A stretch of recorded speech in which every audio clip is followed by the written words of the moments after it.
हाय, आम्ही आलो होतो गोपाळपूरला. आज जेवण होतं पौष महिन्याचं महल्ल्यांच्याच घरी. आणि ही त्यांचीच वाडी आहे पेरूची, जे मागच्या वेळेला पण मी तुम्हाला दाखवली होती. हे बघा, आणि दादा बघा पेरू तोडत आहे.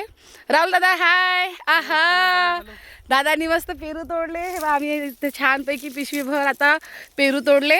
आणि नंतर आम्ही जाऊ आता राहुल दादाच्या मामाचं शेत आहे, तिथे जाणार. तिथे थोडेसे तुरीच्या शेंगा आहे ना तुमच्या शेतात, यांच्या त्या शेतात तुरीच्या शेंगा आहे. थोड्याशा तुरीच्या शेंगा घेऊ. आणि हे बघा किती मस्त पेरू तोडून राहिले है ना.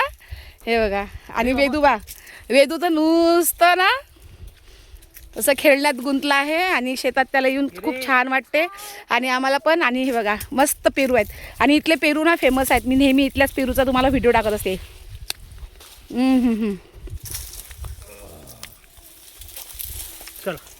वाव, खूप छान.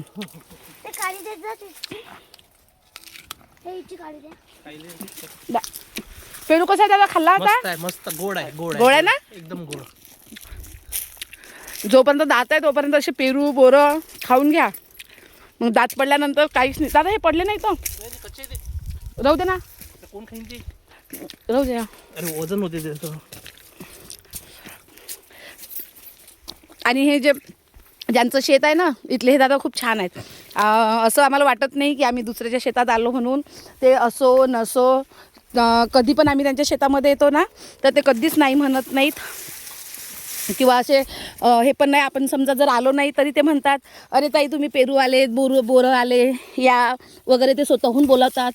आणि खरंच असे तार आहेत लावलेले इथे ना, डुक्कर वगैरे येतात ना, म्हणून इथं तार लावलेले आहेत. आणि इथून असं आता असं ताराच्या खालून वगैरे जावं लागते. हे बघा,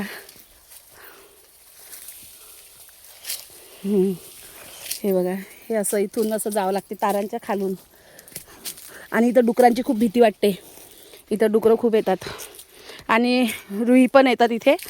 आणि इथून खूप सांभाळून जावं लागते असं खालून वगैरे. आज आम्ही एक तर पांढरे कपडे घालून आलेलो. कुठून गेले दादा तुम्ही? हां, आलोच. हां, ऐक ग, आता आम्ही बाहेर निघालो. बापरे, दादा गेले पण. हां, ये ना, ये सर.